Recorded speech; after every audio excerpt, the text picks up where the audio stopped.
Olá, tudo bem? Meu nome é Carlos Kujert, eu faço parte do time da Saúde Mental Extrema e nós ajudamos pessoas que querem se libertar, se livrar das compulsões. E conforme o combinado, estamos aqui hoje para falar sobre a reinserção social, familiar e profissional. O pessoal já está entrando por aí. Seja bem-vindo, José Claudiomiro.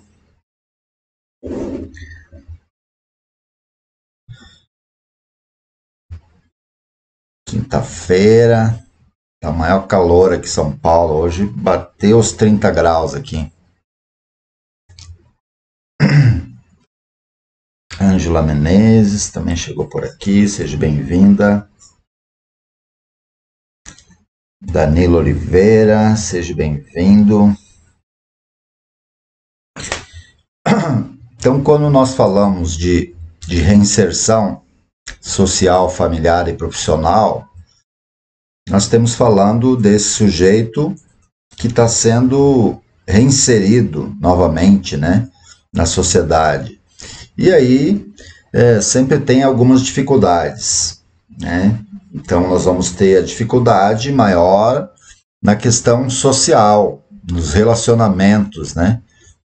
Vimos ontem que nós temos que escolher ali, né, com quem nós vamos continuar nos relacionando, quem que a gente vai ouvir, quem realmente está aí nesse processo conosco, né? E é importante a gente ter essa clareza, porque a maioria daqueles que fracassam, eles fracassam nos primeiros 3 meses. Né? Os primeiros 90 dias são fundamentais no processo de reinserção. E é o mesmo sistema, por exemplo, se você teve que fazer um procedimento cirúrgico, o pós-operatório, né, depois que você sai do hospital, os primeiros 90 dias são fundamentais para esses cuidados paliativos, né? Então você não pode levar uma vida normal enquanto não tiver seguro para isso, né? Então todo procedimento cirúrgico vai depender do resultado do pós-operatório. E quando a gente está falando do tratamento das compulsões, é esse mesmo cuidado que nós temos. Né? Então, logo depois do tratamento, os primeiros 90 dias são fundamentais. Né? Então, se você faz um procedimento cirúrgico, seja onde for, no pé, no estômago, na garganta, na mão, os primeiros 90 dias você vai tomar certos cuidados, né? Para não abrir ali os pontos, os ferimentos, cicatrizar de uma forma adequada e só depois de um determinado tempo que você vai levar a vida normal. Vai começar a se colocar em risco aos poucos, né? Então, no processo da doença das compulsões é a mesma coisa. Você tem que ser reinserido aos poucos. Nós vamos correr risco, sem dúvida, mas vamos buscar correr um risco calculado. Né? Temos que pensar antes de fazer. E como que nós vamos conseguir pensar antes de agir? Planejando aquilo que vamos fazer. Por isso que a gente sempre está falando de planejamento. O planejamento é fundamental. Né? Nos grupos de auto e mútua ajuda, está escrito lá na parede, lá, 3 regrinhas fundamentais. Né? São elas. A primeira, aonde eu vou? Uma pergunta, um questionamento. Aonde eu vou? A segunda, com quem eu vou? E a terceira, como eu estou. Se uma dessas três for negativas, é bom você não ir. Porque aí o risco é maior.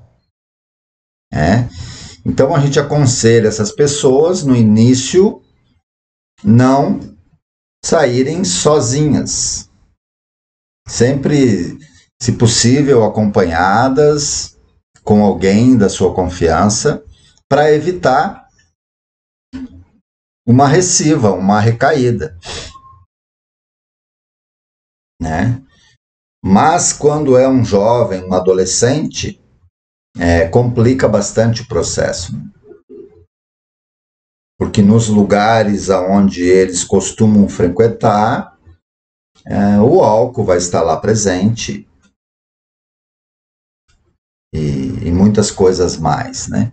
Então é muito difícil você renunciar estando num lugar onde é a mesma coisa um diabético ir numa festa de aniversário, vai ter doce lá. Festa de aniversário tem doce. Uma pessoa que tem problema de colesterol ir numa festa onde vai ser servido feijoada. Não é bom, não é aconselhável. Então, aonde eu vou é fundamental.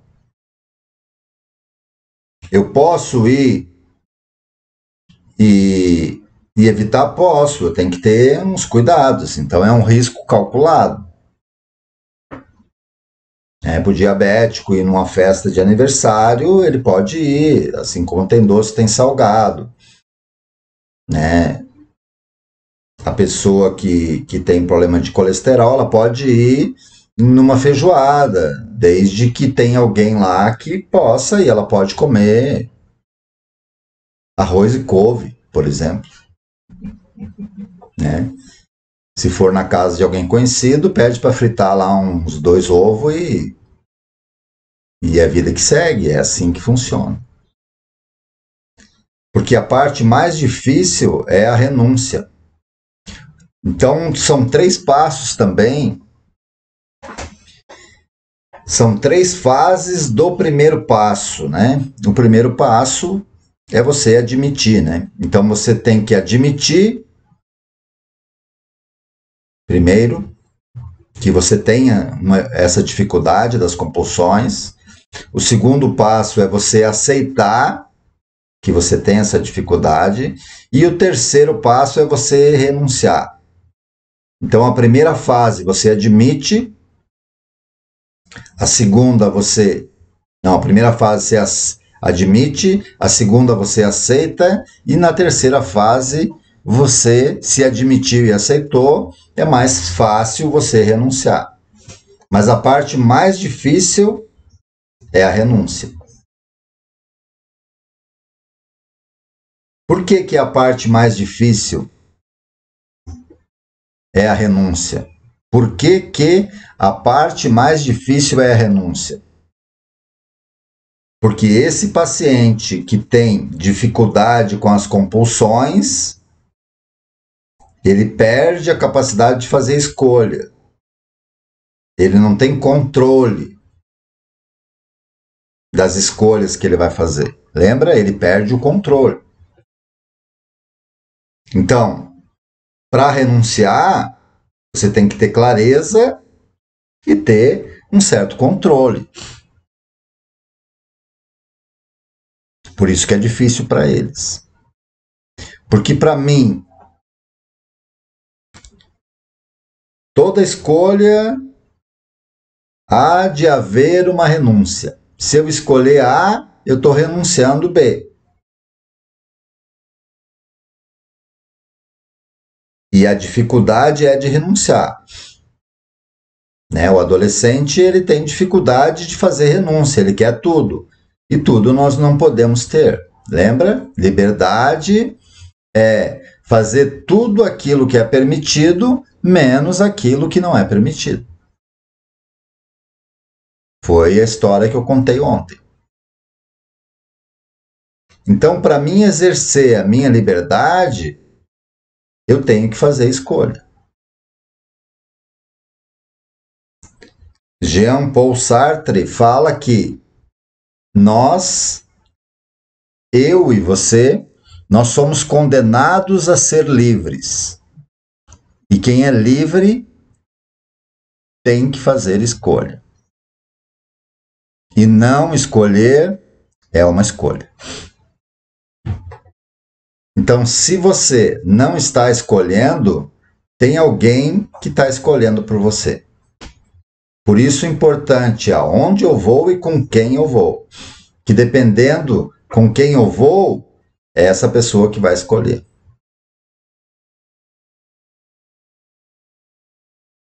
O famoso diga-me com quem andas, que eu te direi quem és.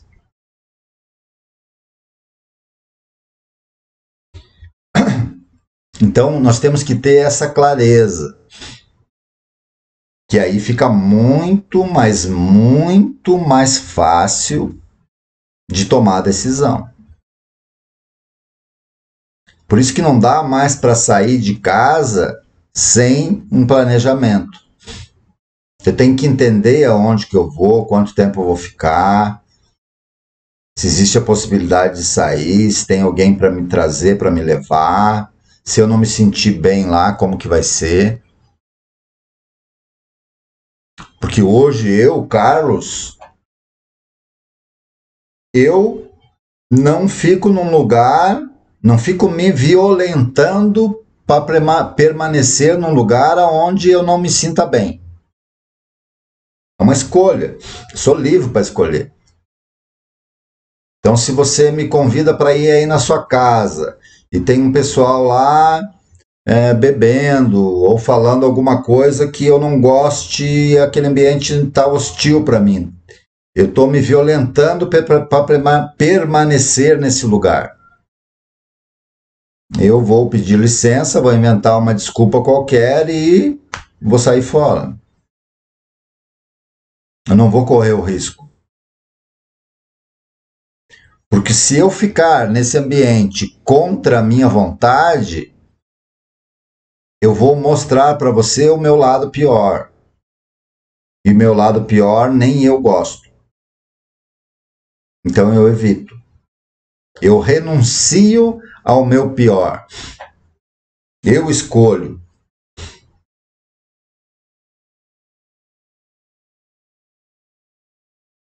Por que eu tenho essa condição? Por conta do trabalho do autoconhecimento. Eu me conheço, eu sei como o Carlos funciona. Por isso que nós temos que olhar para esse lugar. Quando eu falo olhar para esse lugar, é olhar para dentro.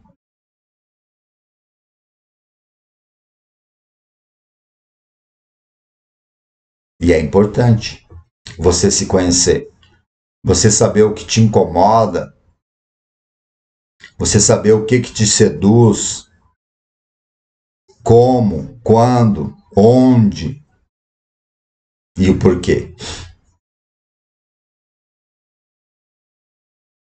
Então são detalhes que são fundamentais. Porque se eu não tiver essa clareza, eu mesmo vou me colocar em risco. E se eu me coloco em risco, complica a situação. Se é outro, eu tenho como me defender, mas quando eu tomo a decisão, e às vezes a gente toma algumas decisões precipitadas, a gente toma algumas decisões que nós nos arrependemos. Mas eu vou contar um segredo para você. Mesmo que você tome uma decisão que não é uma decisão acertada, você pode e deve retroceder. Por que que a gente não retrocede? Por orgulho? Porque nos preocupamos com o que o outro vai pensar? Ah, se eu não for, eles vão achar que a minha mulher está mandando em mim. Ué, é verdade. Ah, eles vão dizer que eu tô com medinho. Ah, eles vão achar que eu sou fraco. Não tem problema nenhum.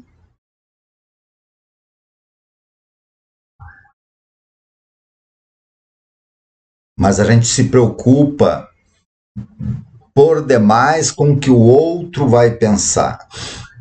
E quem se ferra, quem? Adivinha quem? Entende? Ontem nós fizemos a live aqui e tivemos um excelente resultado. Aí eu vi lá o número de visualizações, nossa, 70% a mais. Daí eu fui olhar, tinha 15 compartilhamentos. Quem compartilhou? O Paulo, meu amigo Paulo. Acho que ele não está por aqui hoje. Mas ele compartilhou para 15 pessoas lá. E quanto mais pessoas a gente compartilhar, mais pessoas têm acesso a esse tipo de informação. Informação importante para nós que estamos aqui. Agora, por que as pessoas não compartilham? Eu sei. Porque tem vergonha às vezes. Ah, se eu compartilhar isso aqui, o cara tá falando lá de dependência, de codependência, de compulsão. O que o outro vai pensar? Pô, o cara tá curtindo esse tipo de coisa, será que ele tem algum problema?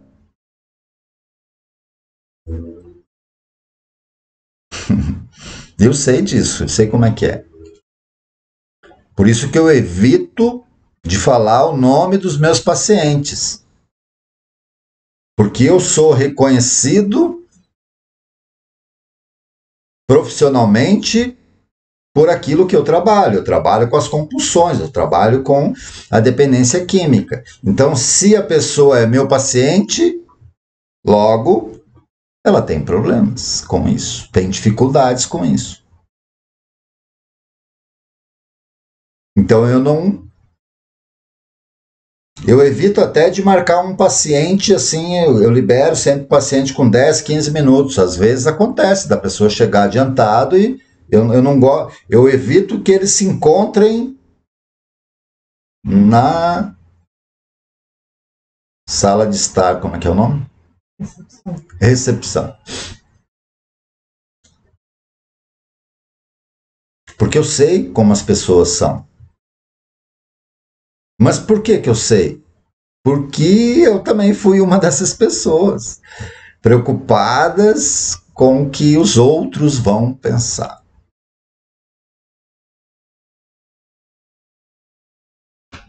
Entendeu? Quantas vezes a gente faz esse exercício, né?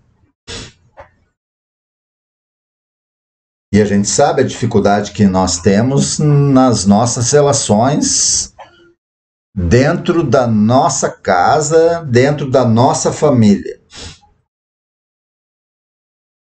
Porque eu tenho essa dificuldade dentro da minha família.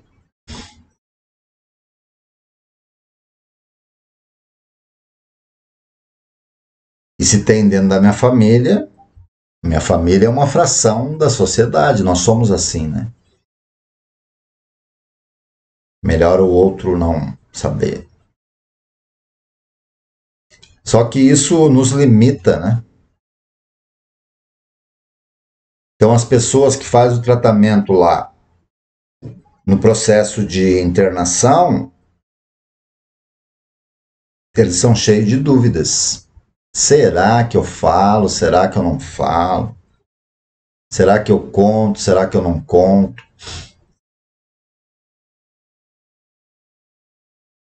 Porque quanto mais pessoas souberem da dificuldade que eu tenho, menos risco eu corro. Eu lembro uma vez a gente tinha recém-casado. E aí tinha uma amiga da Cristina, que elas se conheceram desde criança e tal, e ela tinha casado ali próximo também. E aí um dia a gente convidou eles para vir na nossa casa. Acho que foi a primeira pessoa assim estranha fora da família que veio na nossa casa. E daí a gente marcou de comer uma pizza e tal, e para conversar, para se conhecer. E foi bem legal. E são amigos bem legais, são nossos amigos ainda. E aí eles chegaram a primeira vez e eles não sabiam da minha história, não me conheciam, conhecia só a Cristina.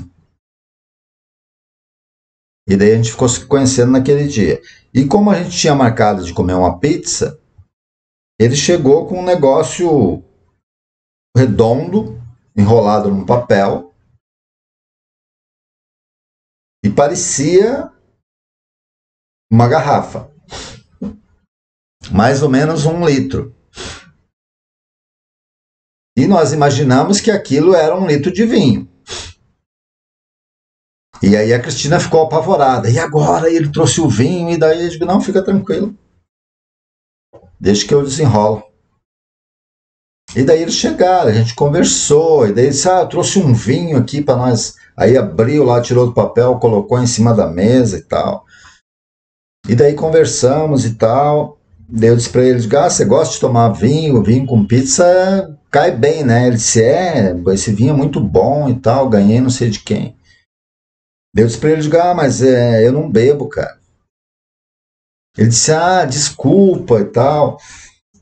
Daí eu disse, não, e daí contei a história. Digo, a última vez que eu bebi, eu bati o meu carro a 180 por hora num poste. Daí contei a minha história para ele, fiz tratamento, papapá, e trabalho com isso, e papapá. E aí, passamos ali, comemos, ele não quis abrir o vinho, podia até abrir, mas daí ele ficou meio sem jeito, não abriu. E aí ele levou o vinho embora. Ele trouxe o vinho, levou o vinho embora e nós continuamos amigos. Inclusive depois a gente fez um curso na época de casais para falar da dependência mesmo, né? Um curso com a visão de prevenção, e ele veio com a mulher dele e nós somos amigos até hoje. E ele acha legal o trabalho que eu faço e assiste as minhas lives e participa das palestras. Ele só tem um defeito, é corintiano, mas está tudo certo. Então, são situações assim. E hoje ele me convida para ir na casa dele, ele já sabe, então, quanto mais pessoas souberem, melhor é para mim. Eu que vou usufruir disso, né? Então, eu não tenho essa dificuldade. Mas no início é difícil mesmo. Difícil. Da gente aceitar, né? Admitir é fácil, aceitar não é tão fácil. Renunciar é difícil. Então, para você dar o primeiro passo, eu tenho que vencer as dificuldades que são postas.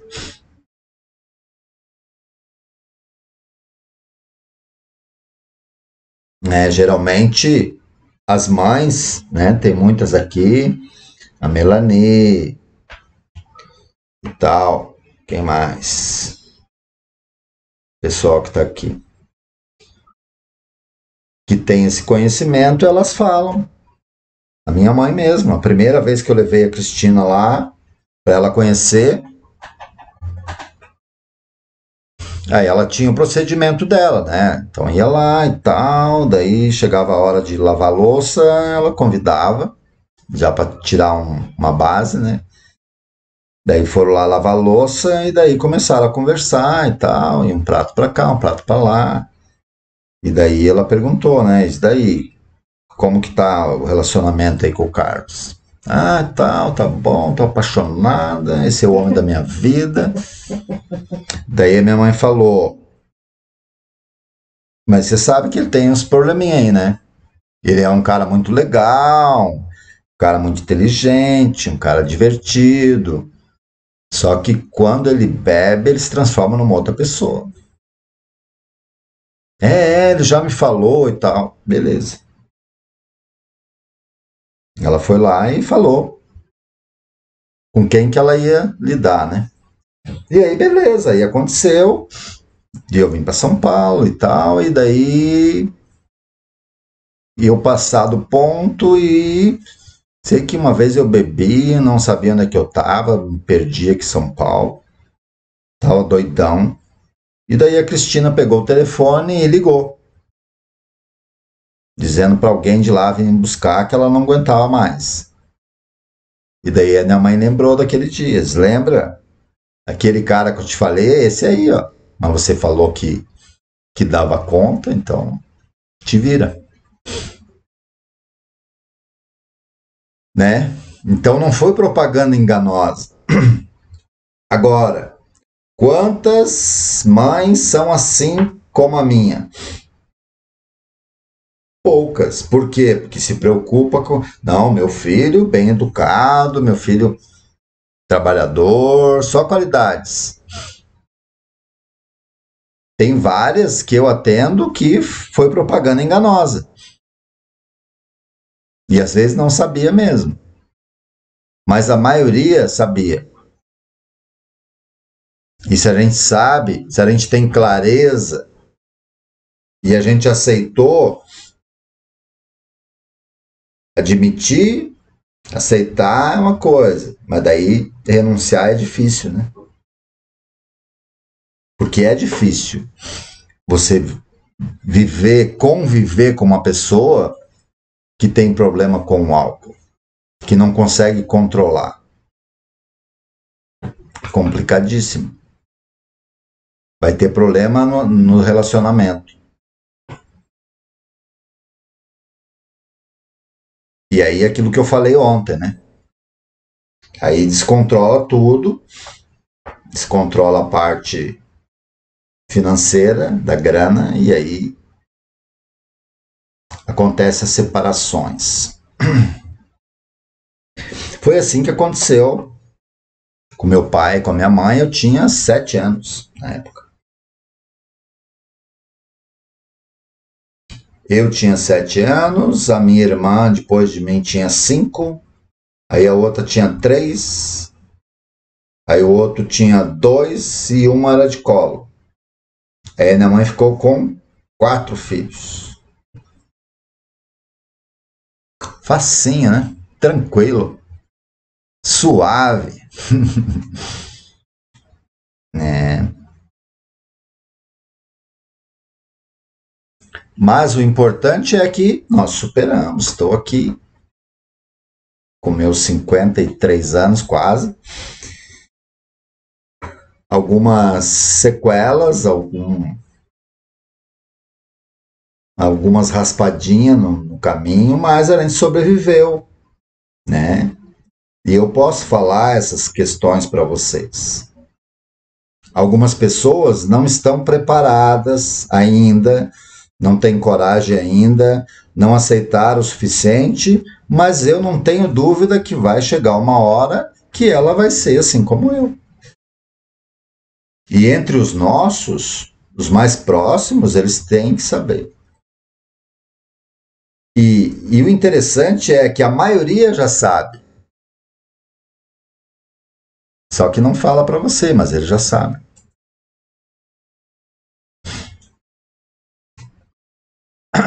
É interessante isso, né? A gente acha que ninguém sabe das nossas fraquezas, da nossa dificuldade, mas não dá para esconder o tempo todo. Vai aparecer. Então, se eu admitir, a gente fala lá na clínica, né? Aceita que dói menos. Tem que aceitar. Aceitar a nossa real condição é meio caminho andado. Se você não aceita, vai ter problema. Se a família não aceita, vai ter problema. Pode demorar 1 mês, 2 meses, 1 ano, 5 anos, mas vai aparecer. Porque é contínuo. A doença ela é progressiva, vai progredindo, progredindo, progredindo, progredindo. Vai embora. Aí dá uma estacionada e vai. Dá uma estacionada e vai. É muito comum isso. Começa na cerveja e tal, toma cerveja, começa tomando uma cerveja, depois vai para 3, depois vai para 5, depois vai para 12, depois para 18. Daí depois já vem um destilado, uma vodka, uma caipira, já mistura as duas. Aí foi boi com a corda. Daí vai, daí começa a cair. Daí para com o destilado, mas continua nas 18 cervejas. Daí volta pro destilado. E aí no final de linha, deixa as cervejas de lado, por quê? Porque eles querem o resultado. Querem a tonturinha, não é a degustar. Até porque a cerveja é horrível, né? Cevada é amarga. Só para quem gosta. Porque eles querem o resultado. Enrolar a língua. E aí, quando chega nesse nível, daí precisa de ajuda. Então, se der para evitar, é bom. E é assustador você ver os jovens hoje, a força que eles bebem. Estão perdendo o controle cedo, né? Por isso que o jovem morre, né? Se coloca em risco. O maior número de mortes, de acidente de carro, de moto é menor de 25 anos. É só você olhar as seguradoras sabem disso, sabem o risco, então um seguro de um carro para um tiozinho que nem eu de 50 anos comparado com um moleque de 19 anos é o dobro, às vezes o triplo. Mas aí para ajudar, o que a gente faz? Dá um jeitinho, né? Ah, põe no meu nome.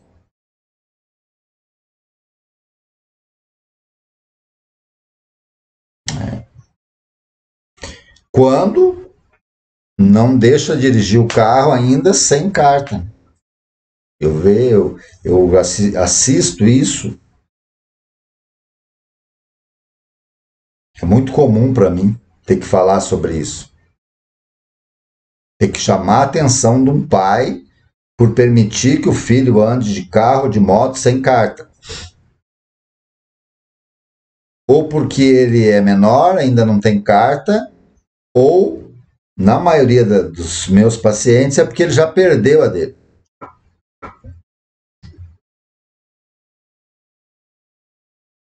Como que eu vou emprestar o meu carro para quem não está habilitado?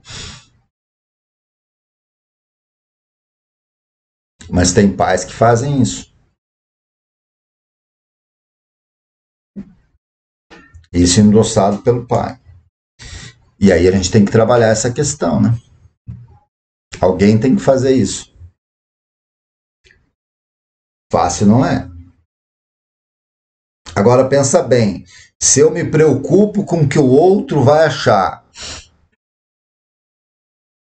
eu vou ajudar essa pessoa? Não, eu vou querer ser o bonzinho. Pô, o cara tá me pagando e eu vou chamar a atenção dele e aí, não, mas eu não posso me preocupar com isso, senão eu não ajudo a pessoa.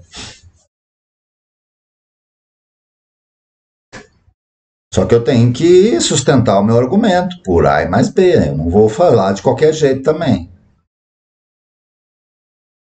Por isso que para trabalhar com com a dependência química, com as comorbidades, você tem que ter recurso. Você tem que conhecer o ECA, o Estatuto da Criança e do Adolescente, você tem que conhecer o Estatuto do Idoso e você tem que saber um pouco de direito, de leis, do que pode e o que não pode.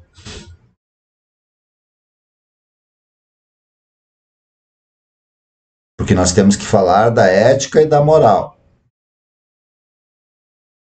Sem diminuir a pessoa, sem agredir a pessoa, respeitando a pessoa. Só definindo, né?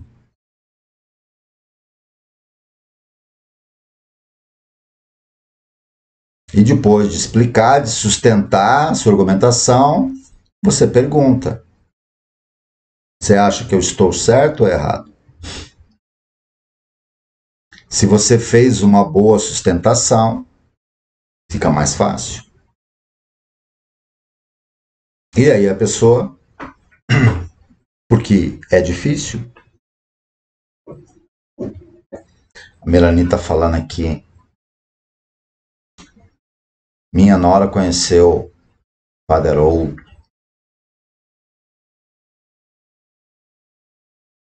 Padre Haroldo fala papo reto. Eduardo está falando retroceder, se ajoelhar, pedir perdão e assumir o erro. Boa.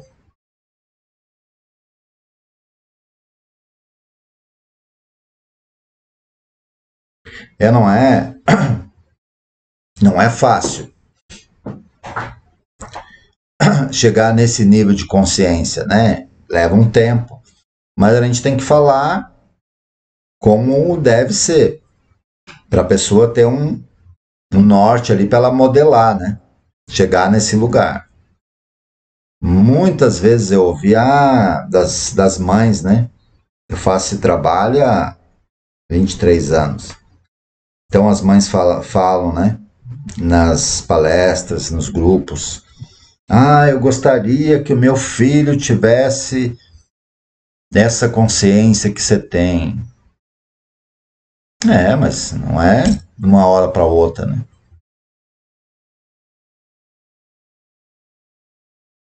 Eu gostaria que o meu filho fosse como você. Digo, aí não, aí você não me conhece. Olha, muito cuidado com o que você pede, porque não é fácil. Não sei se você daria conta.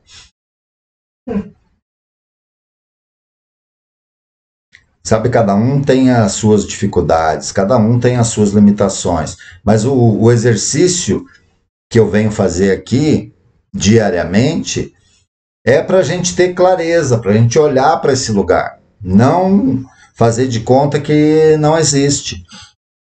É mais para fazer pensar mesmo a respeito, né? Porque além da dificuldade que você vive, a minha preocupação maior hoje,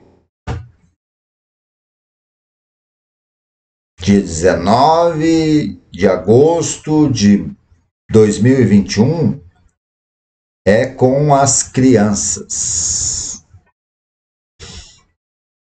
Hoje eu me preocupo com as crianças, com a parte mais vulnerável do processo. Eles estão assistindo tudo isso. Tudo isso.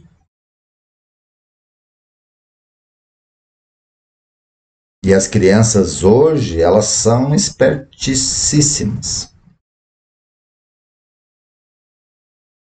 Meu filho tinha 3 anos, 4 anos. Se entrasse no carro e não colocasse o cinto de segurança, ele sabia que era errado. Se você passa num farol vermelho, ele sabe que é errado. As crianças conhecem placa de trânsito, então elas sabem que é errado. Uma criança com 4 anos já sabe ler hoje. Ela sabe o que está escrito.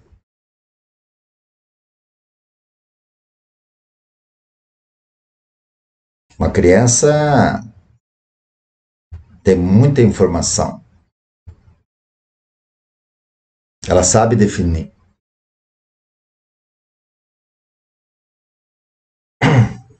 E algumas pessoas ainda me perguntam se, às vezes o pai está internado, né?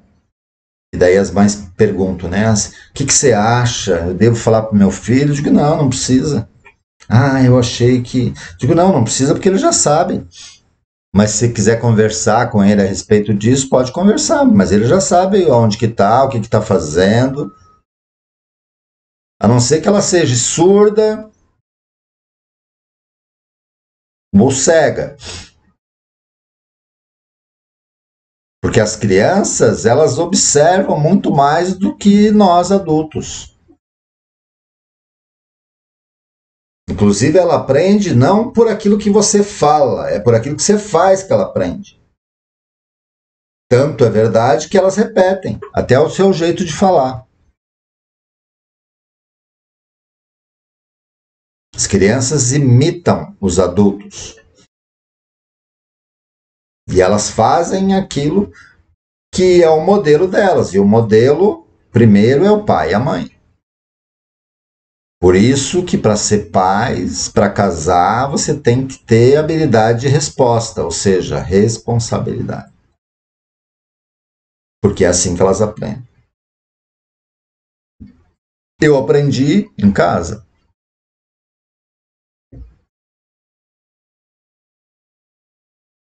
Então, se a gente tiver essa clareza, fica mais fácil de admitir, de aceitar e de renunciar. E eu comecei falando da dificuldade da doença e terminei falando do lugar. Porque eu tenho que admitir o todo.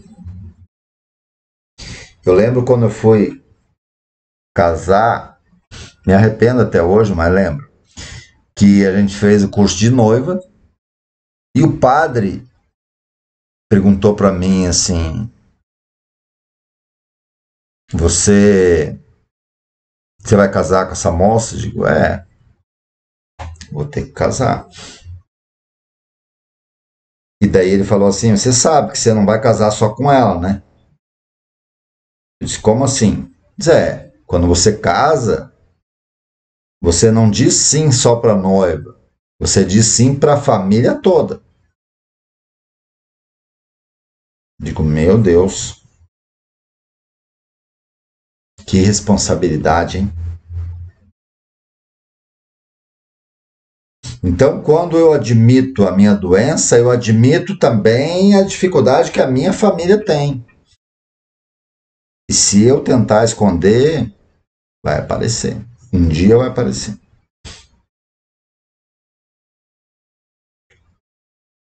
Você pode fazer uma propaganda enganosa ali para namorada e tal, mas se casou, ela vai saber.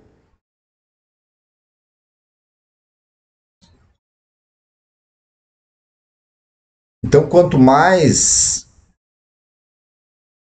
verdadeiro você for, porque assim, é difícil às vezes, porque se a pessoa não se aceita, não admite, não aceita, ela esconde aquilo dela mesma. E dá um trabalho, isso que. Entendeu? Então, quanto mais claro, porque é mais ou menos que nem o casamento.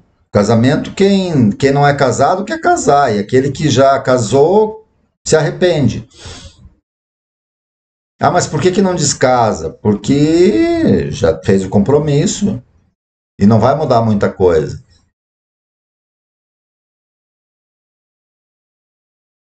Mas são poucas as pessoas que você vai dizer, eu fiz a melhor escolha da minha vida, foi casar.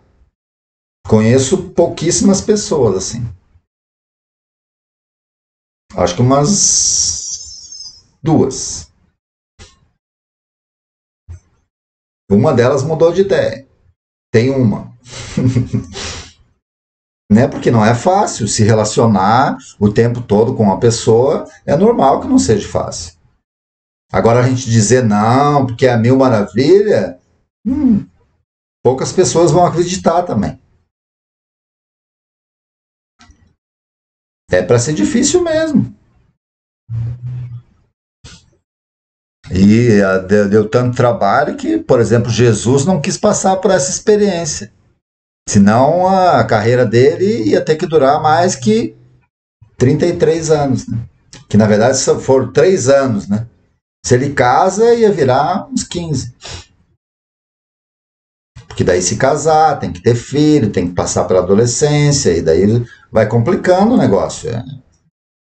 É só para guerreiro mesmo.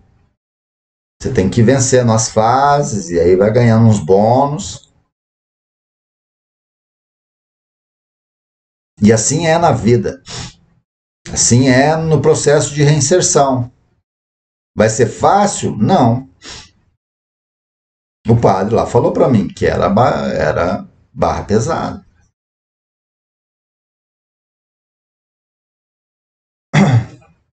Tanto que eles perguntam para um e para o outro. Eles não fazem uma pergunta para os dois. Vocês aceitam? Não, ele vai. Você fala o seu nome, tal. Você aceita? E ele fala. Na alegria, na tristeza, na dor. E daí ali movido pela emoção, você. Mas na hora da dor, dá uma vontade de desistir. É difícil renunciar, né? É complicado. Não aconselho. Se você não está preparado, não vai. Não aconselho. A Cristina está falando para mim terminar aqui que ela não está gostando do papo. Beleza? Então a gente se encontra aqui amanhã, no mesmo horário, às 21h15, para falar do mesmo assunto, mas com um tema diferente. Então um forte abraço, até amanhã e se cuidem.